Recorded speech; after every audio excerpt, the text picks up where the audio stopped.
Kenalkan, nama saya Viola dengan NIM 32231211019. Di sini saya akan membawakan materi mengenai bagaimana definisi dan konsep dari kolonialisme.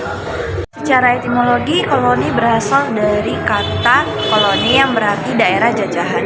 Koloni merupakan tanah ataupun negara, kawasan yang dikuasai oleh kekuasaan asing. Koloni ini merupakan satu kawasan di luar dari negara induk ataupun negara asal. Tujuan dari kolonialisme ini adalah untuk kepentingan ekonomi. Nah, kebanyakan wilayah yang dikoloni oleh suatu bangsa ataupun suatu negara tersebut yaitu wilayah yang kaya akan bahan mentahnya. Istilah kolonialisme ini bermaksud untuk memaksakan suatu bentuk pemerintahan di sebuah wilayah ataupun negara yang dijajahinya untuk mendapatkan sebuah wilayah tersebut baik secara damai maupun dengan pemaksaan. Pada mulanya mereka membeli barang dagangan dari penguasa ataupun dari para pedagang-pedagang lokal. Untuk memastikan pasokan barang dagangan berjalan dengan lancar, kemudian mereka ikut serta dalam urusan pemerintahan. Kemudian mereka berusaha untuk menjadikan suatu wilayah tersebut sebagai tempat jajahan mereka. Kolonialisme ini secara umumnya diketahui sebagai paham tentang penguasaan oleh suatu negara atau bangsa terhadap wilayah milik orang lain dengan maksud untuk memperluas wilayah koloninya itu sendiri. Baik, materi selanjutnya dibawakan oleh saya. Perkenalkan, nama saya Naomi Magdalena Purba. Di sini, saya membahas mengenai latar belakang kolonialisme di Sumatera Utara. Penduduk Sumatera Utara pada dasarnya adalah suku bangsa Melayu, yaitu di mana Melayu tua dan Melayu muda. Suku bangsa Batak termasuk Melayu tua meliputi Toba, Karo, Simalungun, Pakpak, dan Angkola Mandailing. Suku bangsa Melayu muda lebih umum dikenal sebagai suku bangsa Melayu yang mendiami Sumatera Timur. Beberapa jumlah penduduk Sumatera Utara sebelum dan pada waktu masuknya pengaruh kolonialisme dan imperialisme tak dapat digambarkan secara pasti. Tetapi dari beberapa penulis asing dapat diketahui gambaran kasar pada daerah-daerah tertentu. Waktu perkebunan Markubung dibuka, 88 orang kuli Tionghoa dimasukkan dari Penang hingga akhir abad ke-19, jumlah itu meningkat menjadi 18.352 orang. Dan dari keseluruhannya umumnya adalah laki-laki, mereka dimasukkan sebagai kuli kontrak. Pada kolonialisme itu juga terjadi migrasi Cina ke Sumatera Utara. Sejak akhir abad ke-19, pertumbuhan perkebunan di Sumatera Timur sangat pesat sekali. Keadaan ini menyebabkan pihak-pihak perkebunan Belanda mengalami suatu permasalahan, yaitu masalah buruh yang sangat diperlukan untuk mengelola perkebunan yang demikian luas dan bertebaran di Delhi. Untuk itu pihak perkebunan mengadakan hubungan dengan Bandar Penang karena di sana banyak cukong yang dapat menyediakan buruh-buruh. Hal ini dilakukan karena penduduk setempat, yaitu penduduk Delhi yang terdiri atas suku bangsa Melayu dan Karo, tidak mempunyai keimigranan untuk menjadi buruh perkebunan. Pada mulanya, seorang pengusaha perkebunan tembakau yang terkenal yaitu Nihen Hughes mengadakan hubungan dengan seorang Jawa yang berada di Penang untuk menyediakan sejumlah kuli bagi perkebunannya. Untuk tujuan itu telah diadakan suatu kontrak, tetapi kontrak itu tidak dapat dipenuhi karena orang yang berasal dari Jawa lebih banyak perhatiannya untuk melaksanakan dakwah Islam dari kegiatan dagang. Karena hal tersebut, maka Nihen Hughes memutuskan kontrak dengan haji yang berasal dari Penang itu. Sejak itu, Nihen Hughes mulai melakukan hubungan dengan orang-orang Cina yang telah lama bermukim di Penang dan disebut dengan Lauke atau sebutan bagi orang Cina yang telah lama di perantauan. Melalui orang-orang Cina inilah kemudian didatangkan pekerja-pekerja dari negeri Cina yang umumnya berasal dari daerah sekitaran Soeharto, Amoy, Kanton. Pada waktu itu, keadaan politik dan perekonomian Tiongkok sangat merosot sekali. Sebagai akibat pemerintahan penguasa Manchu, keadaan ini menarik banyak orang Cina tersebut untuk pindah ke Sumatera Timur dan diharapkan dapat dikenal dengan kedatangan orang Cina ke Sumatera Utara itu berkelompok dan dikepalai oleh seorang kepala suku. Melalui tokoh-tokoh Cina yang berada di Penang, mereka menandatangani kontrak-kontrak kerja dengan pihak perkebunan yang berada di Sumatera Timur. Pekerja-pekerja Cina yang datang itu sesampainya di perkebunan tetap berada di bawah pimpinan kepala sukunya dan juga langsung diperintah oleh kepala sukunya. Jadi, pengusaha Belanda di perkebunan senantiasa berhubungan dengan para pimpinan suku orang-orang Cina itu.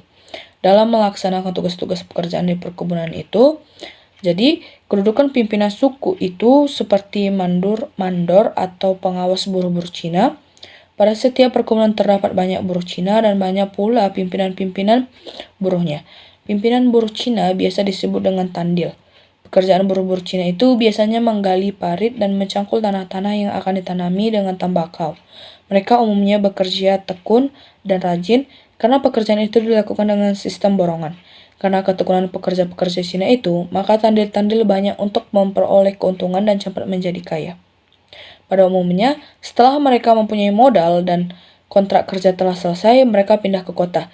Di kota-kota mereka bekerja sebagai perajin atau pedagang. Di kota mereka juga berada di bawah pengawasan pimpinan sukunya masing-masing. Kelompok-kelompok suku itu terus berkembang dan sengaja dipelihara terus oleh pemerintah kolonial Belanda. Kepala-kepala suku itu di kota-kota diangkat oleh Belanda sebagai pimpinan dari kelompok orang-orang Cina. Melalui mereka inilah Belanda melakukan hubungan dengan orang-orang Cina, baik mengenai pajak atau hal-hal yang lain.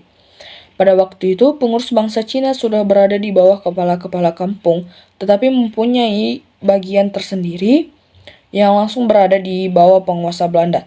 Dengan kedudukan kepala-kepala suku Cina ini, mereka menjadi sangat penting sekali dan mudah memperoleh fasilitas-fasilitas mereka diangkat oleh pihak Belanda dengan pangkat letnan, kapten, dan mayor, sesuai dengan kedudukannya dan pengaruhnya dalam kalangan masyarakat Cina.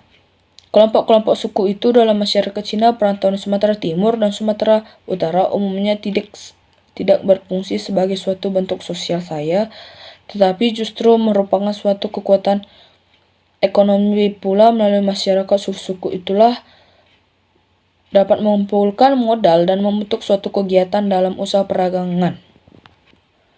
Dari uraian tersebut, jelaslah bahwa kelompok Cina yang bermukim di Sumatera Utara atau khususnya di Sumatera Timur dahulu datang sebagai pekerja dan dalam beberapa generasi mereka telah berubah menjadi pedagang karena keuletannya serta ketelatenan sebelum abad ke-18. Sumatera Utara boleh dikatakan merupakan daerah yang berada dalam beberapa generasi mereka telah berubah menjadi pedagang karena keuletannya.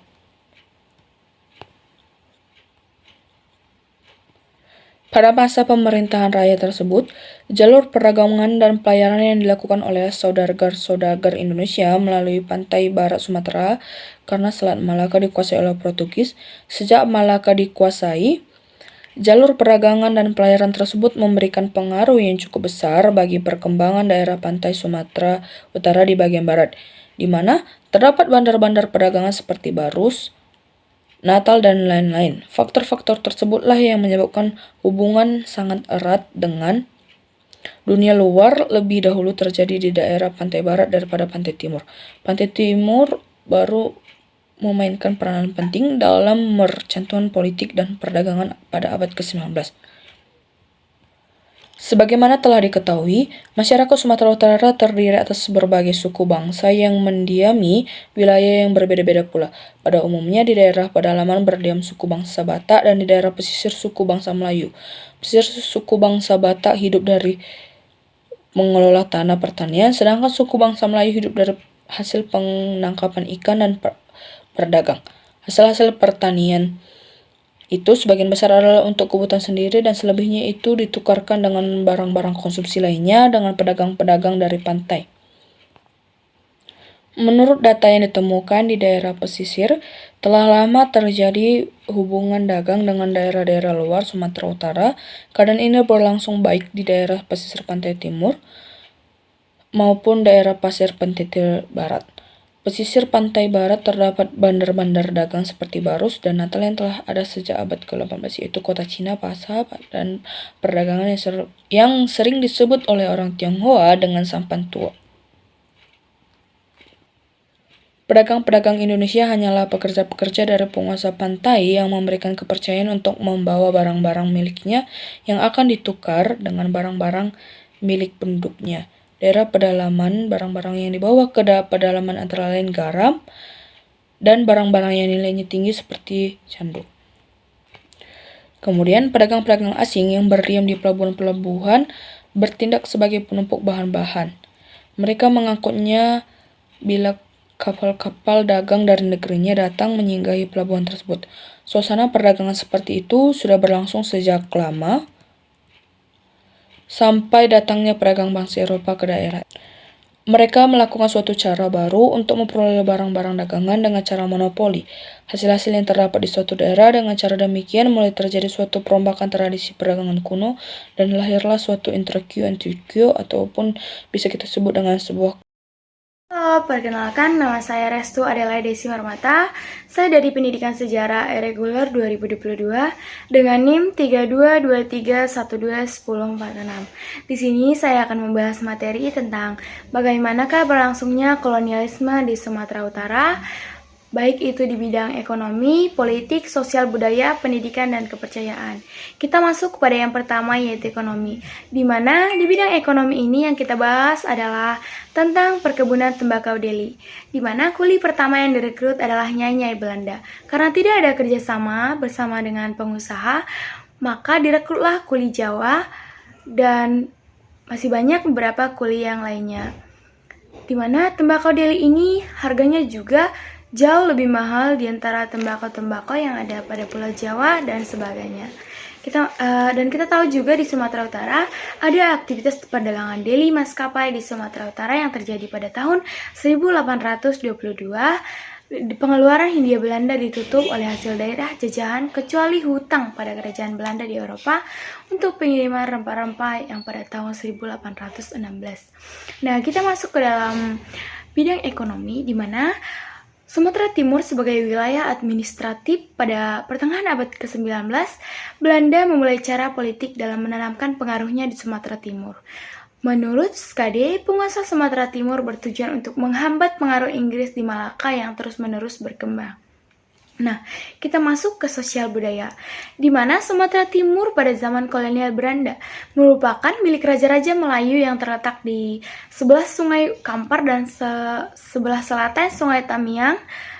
Wilayah ini sering disebut sebagai Residenti van Oostkust Sumatera, mencakup daerah wilayah Kesultanan Deli Serdang, Asahan, Langkat, dan Simalungun, kecuali daerah Simalungun Karo yang dikuasai oleh etnis Batak, yang daerah lain Sumatera Timur merupakan kekuasaan para sultan yang dihuni oleh etnis Melayu dan dengan hak milik tanahnya merupakan kekuasaan para sultan yang dihuni oleh etnis Melayu. Dan selanjutnya kita masuk ke dalam pendidikan. Di sini saya akan mengarah ke dalam pendidikan di Tarutung, yaitu masuknya budaya dalam sistem Belanda. Pemerintahan Belanda mulai mengembangkan pendidikan di Tarutung, tapi justru bukan Belanda yang mengembangkan pendidikan di sana, melainkan dari Jerman, di mana pihak Sending ini yang mengelola sekolah penuh. Perkembangan pendidikan itu terbukti dari jumlah sekolah yang dibangun Sending bertambah jumlahnya, tetapi didukung oleh materi dari kolonial Belanda. Nah, yang terakhir ada pada kepercayaan, di mana sejarah masuknya agama Kristen itu ke dalam Sumatera Utara itu terbagi atas 3 sending, yaitu ada 3 fase. Yang fase pertama yakni peranan utusan perkabaran Injil oleh Gereja Baptis Inggris. Pada awalnya, suku Batak ini adalah suku yang tidak memiliki Tuhan yang benar menurut mereka. Tapi kalau menurut saya, itu bukan salah satu agama yang tidak benar, melainkan agama yang dianut oleh orang Batak pada awalnya, yang menurut mereka itu merupakan agama yang berasal dari leluhur mereka. Nah, fase yang kedua yaitu peranan utusan perkabaran Injil America of Board of Commissioners for Foreign Mission pada tahun 1834.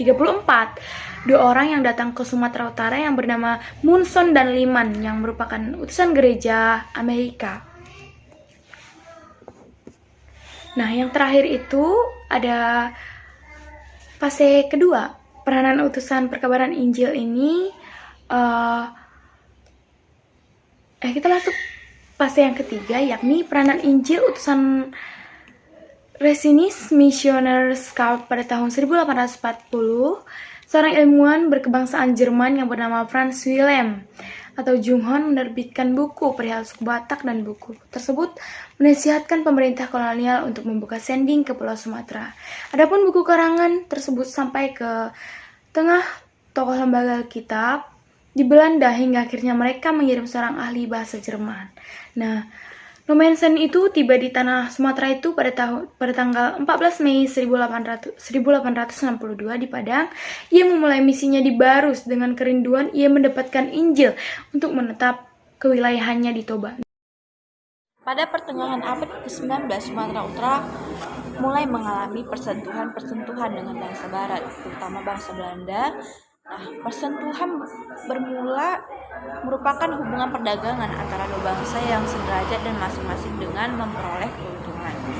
Kemudian hak-hak mereka atas penguasa setempat merasa telah diambil oleh para pedagang-pedagang Eropa. Misalnya tindakan monopoli yang dilakukan penguasa Eropa terhadap daerah yang telah berada di bawah pengaruhnya, sehingga menimbulkan perlawanan bersenjata terhadap orang-orang Belanda. Nah, wujud perlawanannya itu sebagaimana yang telah diuraikan, wujud perlawanan di setiap daerah mempunyai sifat yang berbeda. Perbedaan ini terjadi karena kehidupan sosial, budaya, dan perekonomian masyarakat itu berbeda pula. Tidak saja unsur tersebut, tetapi juga permasalahan lahir pun berbeda pula. Berdasarkan hal tersebut, maka perlawanan terhadap kolonialisme di Sumatera Utara memang banyak perbedaan-perbedaannya. Perbedaan inilah yang menyebabkan adanya pemisahan antara satu periode dengan periode yang lain.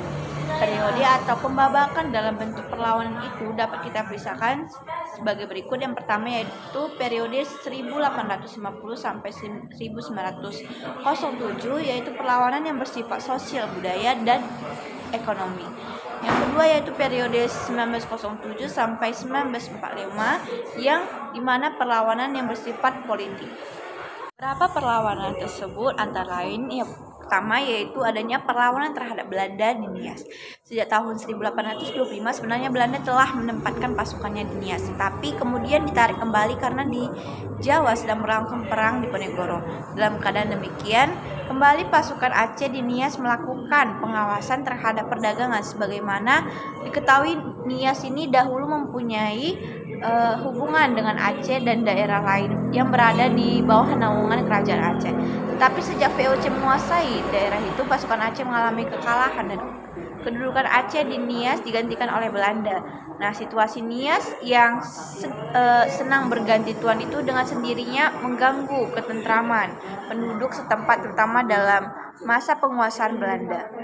Pada tahun 1840, setelah Belanda berhasil memadamkan perlawanan yang terjadi di Jawa, kembali ia menanamkan kekuasaannya di Nias. Gunung Sitoli diduduki oleh Belanda, dan dari sana Belanda meneruskan penduduknya di Legundi pada tahun 1947. Belanda ditempatkan pasukan di bawah pimpinan seorang perwira. Pasukan itu melakukan pembakaran tempat kediaman penduduk sebagai hukuman karena penduduk mengadakan hubungan dengan Aceh. Singkat cerita, Belanda ini melakukan serangan-serangan terhadap desa-desa pantai yang ditembaki dengan meriam dari kapal perang. Pasukan Belanda itu mendarat, dan mereka tidak melakukan serangan ke desa Orahili, tetapi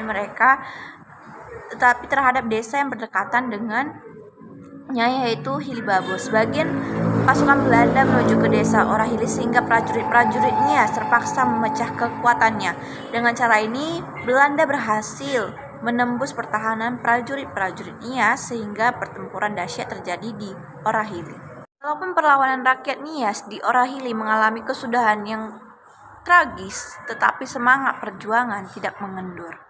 Beberapa tahun kemudian terjadi lagi perlawanan seperti di Serombi yang berakhir pada tahun 1908, di Marde dan di Idanotos yang seluruhnya berakhir sekitar tahun 1915. Perlawanan ini seluruhnya terjadi di Nias Selatan. Selanjutnya yang kedua yaitu ada perlawanan terhadap Belanda di daerah pesisir pantai barat. Kedatangan bangsa Eropa yang menjalankan politik monopoli dan memaksakan harga barang menurut keinginan mereka menyebabkan kemerosotan perdagangan penduduk yang mendiami daerah pesisir itu. Banyak di antara mereka yang kehilangan mata pencahariannya. Perasaan tidak puas mereka dicetuskan dalam bentuk perlawanan terhadap penguasa Belanda yang telah menduduki daerah pantai tersebut. Selanjutnya yaitu ada Perang Sisingamangaraja dari tahun 1877 sampai 1907. Setelah membentuk Residensi Tapanuli dari tahun 1942, Belanda berusaha meluaskan kekuasaannya di dataran tinggi Toba dan Dairi. Hal itu terpenting untuk keamanan Belanda di daerah pesisir karena sering ada gangguan dari sana.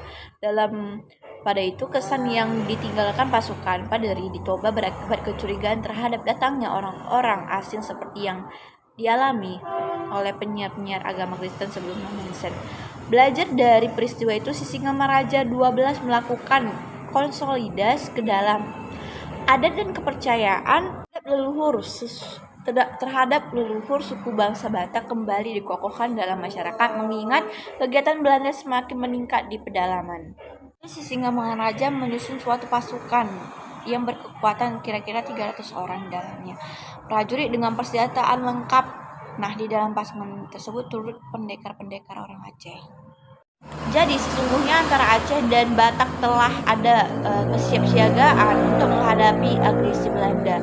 Keadaan itulah yang memaksa Belanda mempercepat serbuannya ke tanah Batak.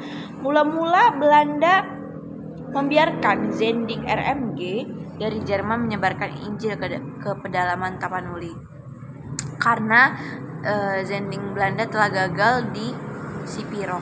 Singkat cerita, dengan dalih melindungi para misionaris dari serangan pasukan Sisingamangaraja, Belanda menempatkan pasukannya di Tarutung sekaligus mempersempit wilayah pengaruh Sisingamangaraja. Akibatnya, pos tentara Belanda di Tarutung mendapat serangan dari pasukan Sisingamangaraja. Inilah yang menjadi alasan bagi serangan terbuka Belanda terhadap Sisingamangaraja seperti telah direncanakan oleh Presiden Boyle. Perkenalkan, nama saya Ita Salsalina Bruginting dengan NIM 3223121052. Saya kelompok 6 dari mata kuliah Sejarah Sumatera Utara. Baik, jadi di sini saya akan memaparkan tentang materi akhir kemunduran kolonialisme di Sumatera Utara. Pada tahun 1945, di seluruh Indonesia bergema persiapan proklamasi. Demikian juga di Kota Medan. Para tokoh pemuda yang melakukan berbagai macam persiapan. Mereka mendengar bahwa bom atom telah jatuh di kota Hiroshima dan Nagasaki. Jepang telah kalah di Kota Medan dan sekitarnya. Penguasa Jepang yang sudah menyadari kekalahannya segera menghentikan segala kegiatannya. Tanggal 17 Agustus 1945, gema kemerdekaan telah sampai ke Kota Medan, walaupun dengan agak tersendat-sendat karena keadaan komunikasi pada waktu itu sangat sederhana. Sehingga kantor berita Jepang Dome yang sudah ada perwakilannya di Kota Medan tidak mau menyiarkan berita kemerdekaan tersebut. Kabar kemerdekaan Indonesia di Medan baru sampai 10 hari kemudian, yaitu tanggal 27 Agustus 1945. Sekelompok kecil tentara sekutu, tepatnya tanggal 1 September 1945, yang dipimpin Letnan Bronges, tiba di Kota Medan dan berkantor di Hotel De Boer, sekarang Hotel Dharma Delhi.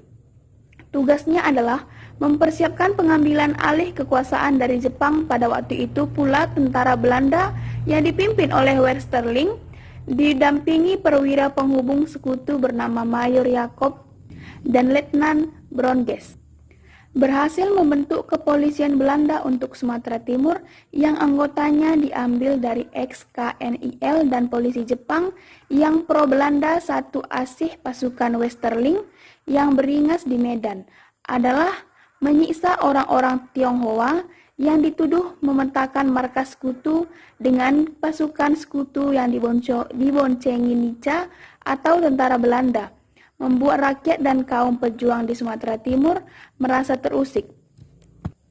Belanda mulai menunjukkan pergerakan yang mencurigakan Para pemuda di Medan pun segera mengambil sikap, dimotori oleh Ahmad Tahir yang pernah bergabung dengan tentara sukarela Guyung pada masa pendudukan Jepang. Dibentuklah Barisan Pemuda sebagai tindakan antisipasi. Barisan Pemuda di Medan memiliki ciri khas, yakni menggunakan lencana merah putih. Suatu hari, sejumlah tentara Belanda bertemu dengan seorang pemuda Indonesia yang memakai lencana merah putih. Pemuda itu dipaksa menginjak-injak dan meludahi lencana itu. Insiden inilah yang memicu terjadinya perang di Medan pada tanggal 15 Oktober 1945. Pada bulan April 1946, pemerintah RI di kota Medan terus didesak militer-militer asing itu hingga akhirnya Gubernur Sumatera, Wali Kota Medan yang sudah dijabat orang Indonesia seketika itu dan juga petinggi TKR menyingkir ke Pematang Siantar. Laskar-laskar rakyat di berbagai daerah di Sumatera Timur terus melancarkan perlawanan terhadap sekutu. Meskipun kota Medan telah diduduki, Medan menjadi salah satu kota penting bagi Nica dan menjadi ibu kota negara Sumatera Timur. Sumatera Timur kini sudah berubah nama menjadi Sumatera Utara.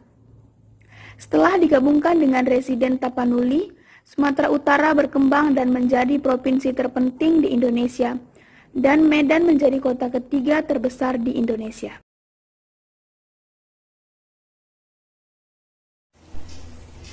Perkenalkan, nama saya Jeki Leusa Sekolah Pandiangan dengan NIM 32231210056 dari Prodi Pendidikan Sejarah Fakultas Ilmu Sosial Stambuk 2022. Di sini saya akan membahas mengenai peninggalan kolonialisme di Sumatera Utara. Peninggalan kolonialisme di Sumatera Utara. Gedung London, Sumatera. Gedung yang terletak di tengah pusat kota ini terlihat berdiri kokoh di persimpangan lalu lintas. Siapa sangka bahwa gedung ini adalah gedung pertama di kota Medan yang memakai fasilitas elevator. Gedung yang dulunya dikenal sebagai Gedung Juliana ini mengadaptasi gaya arsitektur rumah-rumah di London sekitar abad 18 hingga 19. Lihat saja ciri-ciri dari kas jendela yang panjang dan lebar dari tiang-tiang tangga yang kokoh di depan pintu masuk. Yang kedua itu Warnhuis. Mungkin gedung ini terasa asing terdengar.